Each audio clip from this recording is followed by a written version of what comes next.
your hangover goes away, as well as your will to live. News alert, Jon. None of these work. Hang on. No. There'll be no letting you speak. I don't think I'm going to try that one because I don't know where I'll get the powder to human skull. The National Hangover Cure of Bolivia. Flaming hot Cheetos. So I could see you trying that. I think I have, actually. No, I tried snorting nonos.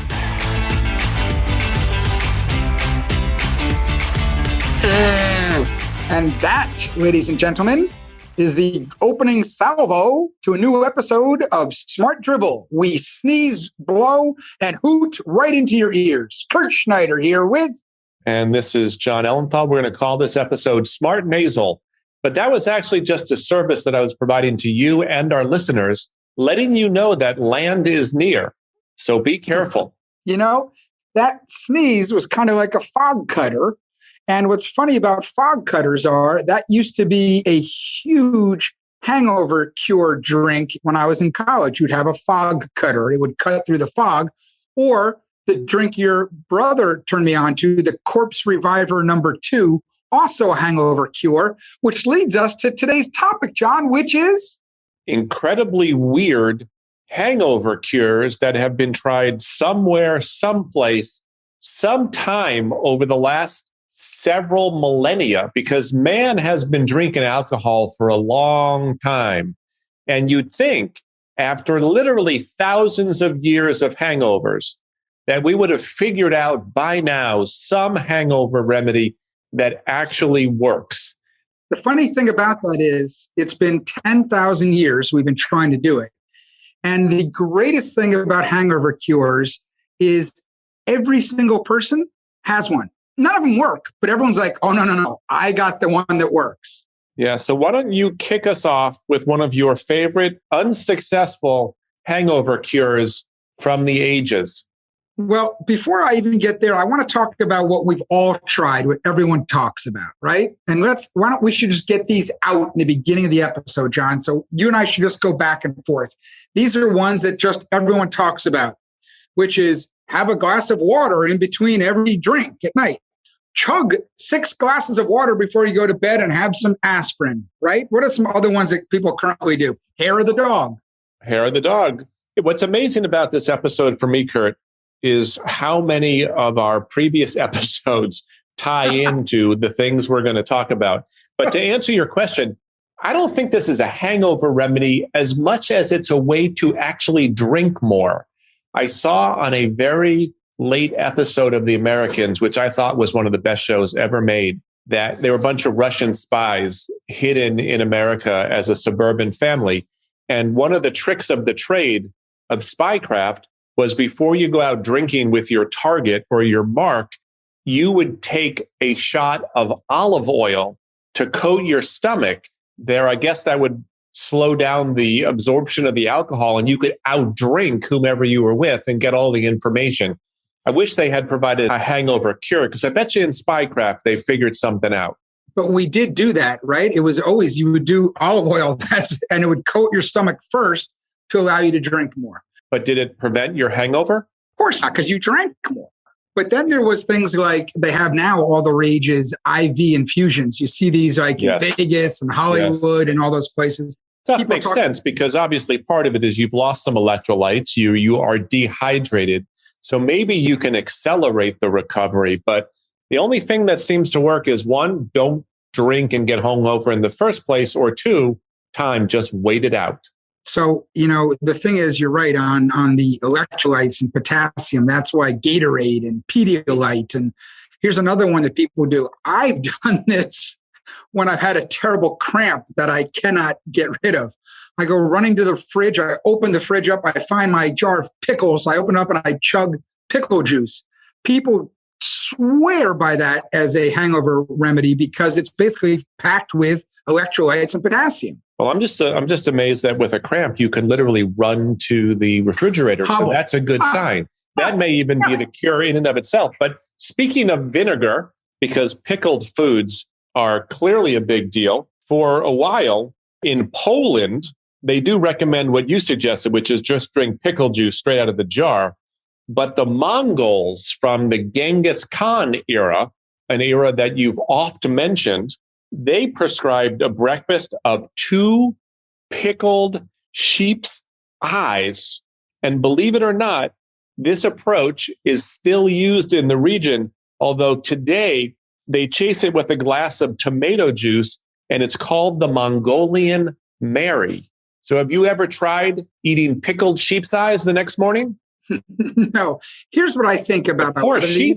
I think a lot of these are urban legends that people come up with to try to get other people to do them. But I'm not sure they're still drinking pickled sheep's eyes. No, they're actually still eating it. And they chase it with the tomato juice just to make it even worse. Tomato juice is good. And people a lot of times here in the US, well, everywhere, tomato juice with a raw egg in it. I've had that many times. Did you have a go-to hangover cure in college? I hate to admit it, but I would make myself throw up, Kurt, because it's such an awful feeling just to relieve some of the pressure. It's like your body's on tilt. I would literally stick my fingers down my throat. It's called pull trig, or pull the trigger. And it's part of something called boot and recover. But I've stopped doing it. So I guess if it had worked, I would still do it. There actually is a lot of merit to it, believe it or not, because you're getting out the toxins. My go-to in college was something that I did for years. And in fact, I should get back to it. I would have a big glass of apple juice, not cider, and a grilled cheese and bacon sandwich. And boy, did that help. Greasy food. Now I eat bacon, egg, and cheese as everyone else does. Speaking of toxins, Kurt, which you mentioned a moment ago, there is actually a hangover cure. I guess it's more of a technique, which is basically licking your own sweat. And it's based on the notion of the toxins. So here's the idea. You go out, you have a workout the morning after. I don't know how you do that with a hangover, but you do that. And then when you're done, you lick up the toxins that your body has expelled by basically licking yourself. And then you're supposed to swish them around in your mouth and spit it out afterwards. And that's supposed to basically get the toxins out. But what's the swishing around in your mouth? I get getting them out. Maybe that's to ensure you get enough of them out that you have a mouthful at least. We all, at least I did most of these because I've been searching for a long time. But going to a steam room or a sauna, steam was better than sauna, and just sweating out. The people I admired were the ones that would get up and go for like a 10-mile run and sweat it out in a workout. I could barely move, forget about running, but sitting in a steam bath is okay. Yeah, I just don't think I would do anything. I don't want to feel like getting up out of bed. So the notion of going for a run or having a workout is anathema to me. So that doesn't make any sense to me. But you were talking earlier about prophylactic things, right? What do you do beforehand? Drinking olive oil. In the old category or the checkbox of urban legend, like I was thinking the pickled eyeballs were, in Puerto Rico, they've been known to have a prophylactic way to prevent hangovers. You take your drinking arm. What's your drinking arm, Jon? My right hand, my right arm. Okay. Well, as we've talked about, it better not be your left one, especially if you're in some of those countries. Anyway, the idea is you take your drinking arm and you take lemon, fresh squeezed lemon juice, and you take a lemon and you spread it all up and down your armpit as much as you can of your drinking arm. Now, supposedly, this is done as a prophylactic way because I guess the lemon juice, because there's a lot of lemon juice in cures, gets in there and helps. I think it's just to make a fool of people and say, hey, here's a way to do it. Well, I think it is about just making sure that the people you're drinking with, smell aromatic. Anyway, that I would probably do both armpits because while I have a dominant drinking arm, I wouldn't want to take the risk that if I were to shift hands to my non-dominant drinking arm, that I would get a hangover. So I think I would just cover both armpits with lemon slices. What about the people that would put cucumbers on their eyes? Is that called lemonade? You get it? Lemonade that aids the hangover? I see what you did there. Yeah, I wish I hadn't done it. Yeah, but it's spelled differently, but that's okay. It sounds the same, correct. Though. Yeah, harmonically correct, not harmonically correct, because we're not in Oh Brother, Where Art Thou playing the harmonica.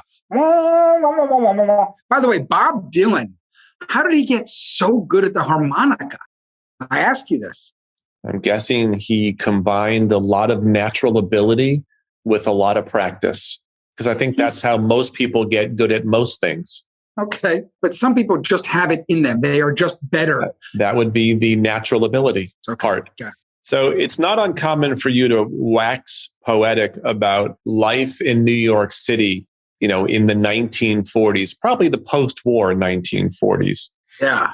Had you wandered into the Ritz-Carlton Hotel, this was more the 30s, but perhaps they were still practicing this failed hangover remedy in the 40s, and you said you had a hangover, you would be served Coca-Cola and milk. And you would be told, take a nap and you'll wake up feeling great. Mixed together? Mixed together. What are the proportions, you think? I don't know the proportions, but wasn't milk and Pepsi a thing? Like on Laverne and Shirley or some show like that? Yeah. Why would you mix those two things? Jon, have you never had a Coke float?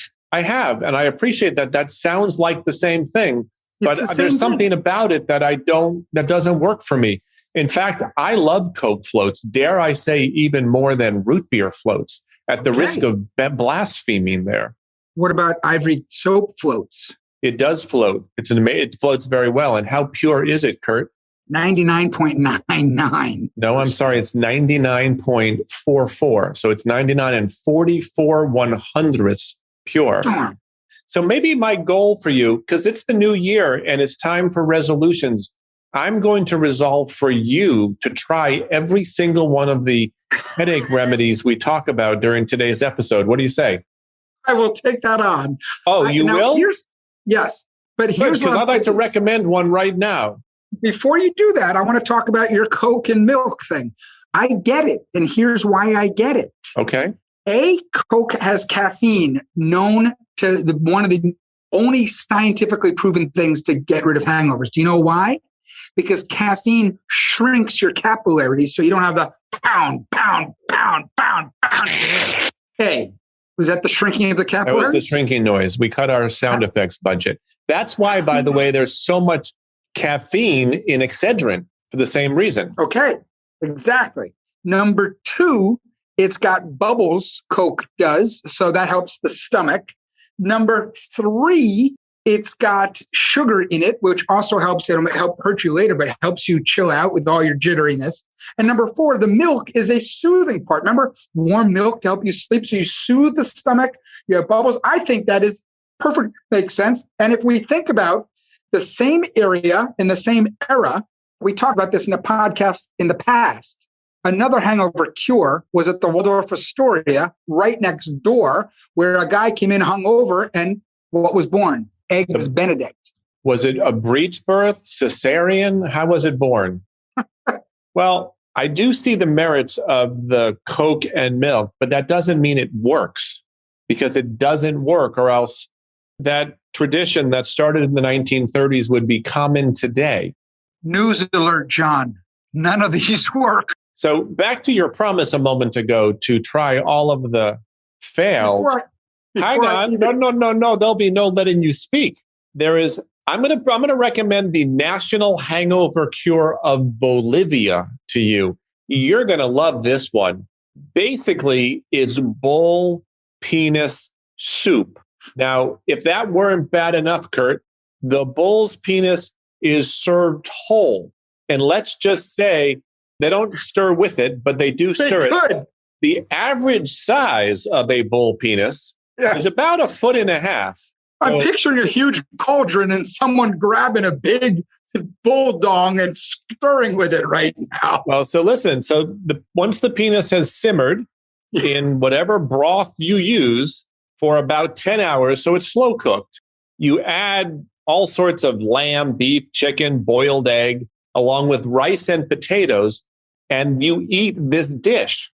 And your hangover goes away, as well as your will to live, I think.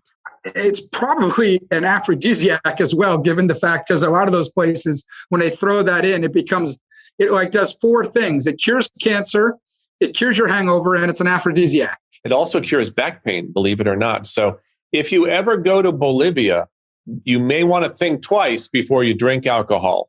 So ancient Sicily? I'm still feeling bad for the bull who lost its penis so that you could feel better because you drank too much. This is where I'm going. In ancient Sicily, a way to cure hangovers was dried bull penis. So there must be something to it because we got two different continents using it. By the way, it ain't Slim Jim, those, but they are dried. No, I don't think any Bolivian bull has ever been referred to as Slim Jim unless it was ironic. All right, so I'll give you one that sounds like it would involve part of the male reproductive system, and that is prairie oysters. Because we talked about those last week. We talked about foods that have misleading names. So there is a concept of prairie oysters. However, it's a different concept than the bull's balls we were talking about eating on a previous episode. Good, because if I'm trying them, I'm rather not have testicles in my mouth. Well, here's the good news. Then you are going to try the failed hangover remedy called the prairie oyster because it does not actually involve bull's balls. And this remedy was introduced at the 1878 Paris World Expo.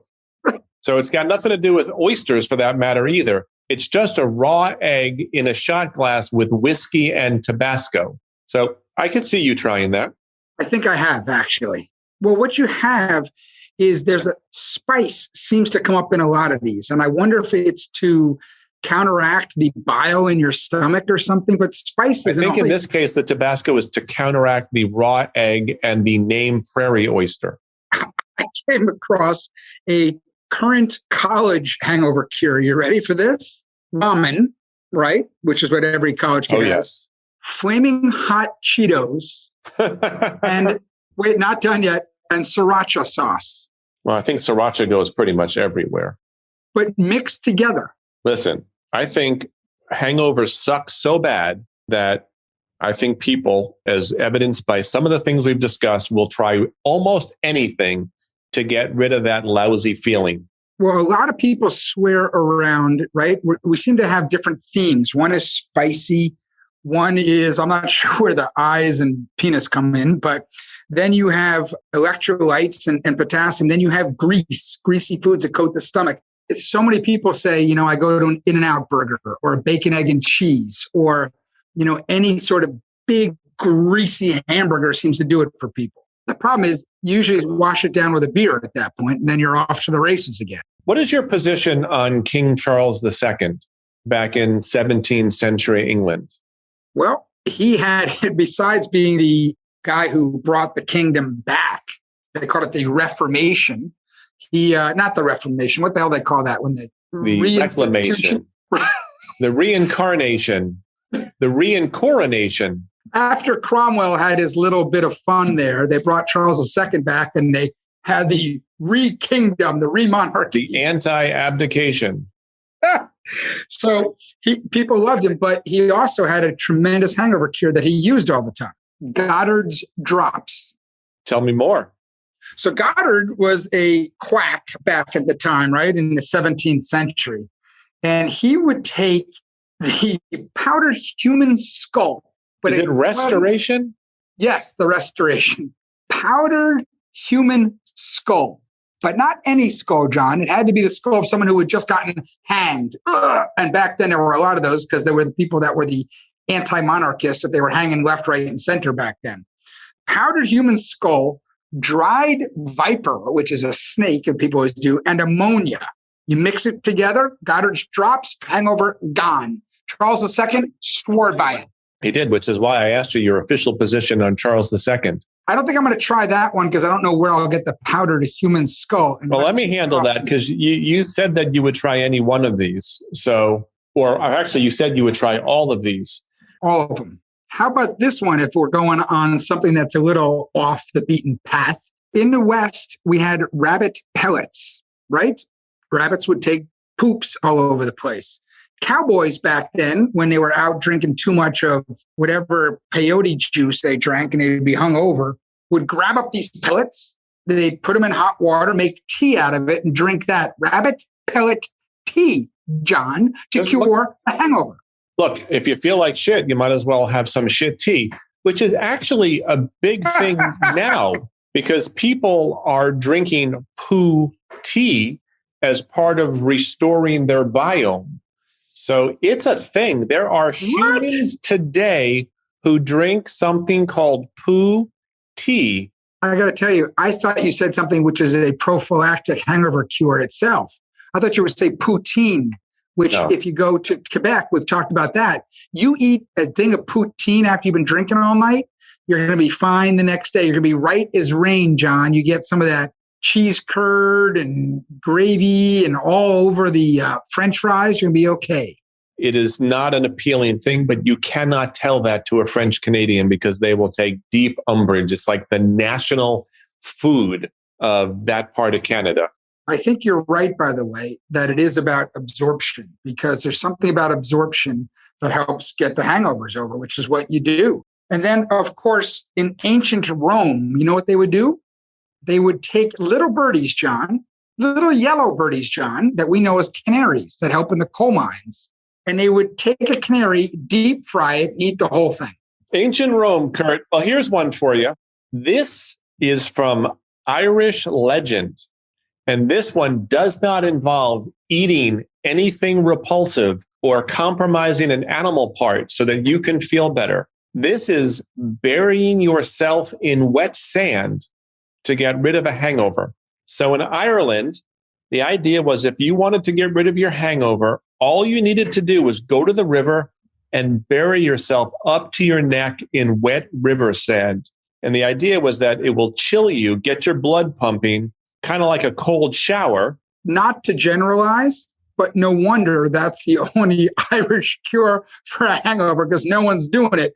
Because what's equally, and actually way more than equally, what's more well known by the Irish the day after drinking is getting something called the Irish flu, which of course is just being hungover. And people will say, if you can't make a meeting the next morning, you say you're sick. You say, oh no, I saw you out last night. You got the Irish flu, fella. Gotcha. How do you feel about snorting a hangover cure? If there were a hangover cure that worked, would you be prepared to snort it? Well, I actually tried it once. You tried snorting a hangover remedy or you tried snorting something else? No, I tried snorting nonos. I thought it would help with a hangover. Did you really? Yeah. You crushed it first, I hope. Yeah. And which one of your brilliant friends gave you that idea? Or did you arrive on that on your own? Oh, it was a high school buddy of mine. So set the scene here. You weren't feeling well. A friend of yours says, Kurt, I know what to do. Crush these no-dos and snort them and you'll feel better. How'd that go? We had actually been drinking all day, canoeing down the Delaware River. And we stopped drinking at like 1. And this was by 5, 6 in the afternoon. And we were hungover as hell. So we decided to snort no-dos. I want to know if it worked. I'm sure it did. Because we went, because the stinging in our nose was so bad. It's like when someone says, my arm hurts, and you punch him in the knee, in the leg. And you say, well, now your arm doesn't hurt anymore. You take your mind off of it. Yeah. So you actually were close to a legitimate hangover cure. If you had used it as a suppository, I think it would have worked for you. So perhaps next time you try that. Because much like you have a heart attack, you chew aspirin, it gets absorbed directly. The same is true of the suppository effect, because in both cases, you're bypassing the digestive system. So maybe next time put a no-dose as a suppository, and you may discover, you and I could be rich, Kurt. You don't think people have done this before? No one's marketing it. Why don't you try it? And if you have success with it, try it again, and then call all your old Dartmouth buddies, who I'm sure will do it if you do it. I'll be the control group. I won't do it. So let's go to Germany. Well, hang on. Before we do that, I asked you how you felt about snorting hangover remedies, not realizing that you had once snorted no-dos in high school. And I asked you that question because I was going to tell you about something else they did in 17th century England beside, grinding up human skull of recently hanged people. There was an herbalist named Nicholas Culpeper, and he recommended basically snorting the juice of tree ivy. There's poison ivy and there's sniffing ivy. So if you don't have no-dos next time, Kurt, just get some tree ivy juice and start snorting that. And I think you will be in good shape. And you probably want to read your horoscope that day too. How many people do you think throughout history have gone to the bathroom when they're out in the woods, male or female? What do you mean? There's female and male woods? How many people, both male or female, have gone into the woods and unbeknownst to them, peed in poison ivy, and then either the man got it on his duker because of his hand or the woman was wiping with it, and therefore they got poison ivy on their genitalia? Has it happened to you, Kurt? Perhaps on that same canoeing trip when you snorted no-dos? So in Germany, Germans who are known for drinking, we've been to Oktoberfest and all that fun stuff, have something. It's called the hangover breakfast, and it is called the Katerfrühstück. Well, I think just saying that has got to cure your hangover all by itself. The Katerfrühstück is a plate of raw pickled herring wrapped around pieces of gherkin and onion on an empty stomach. And we're back to pickling. Yeah, I think pickling because the brine has electrolyte. So we have to end this episode because I have to go out drinking with my friends. But I think the simple thing, I do have the answer. There's one word. There's one cure. Plastics. No, Benjamin. Time. That is pretty much the only way, since it sounds like you're not going to choose abstinence tonight, but you might choose absinthe tonight. You get, which is in Corpse Reviver number 2, which is a Hangover Cure. Oh my goodness, it's all coming together. All right. Happy drinking, everyone. I will call Bolivia, so we're ready when the big moment arrives. So anyway, thank you to all of our listeners. Kurt and I'll be back next week with a brand new episode of Smart Drivel. Until then, we hope your week is filled with Smart Drivel. Thank you, everybody. Bye, everyone.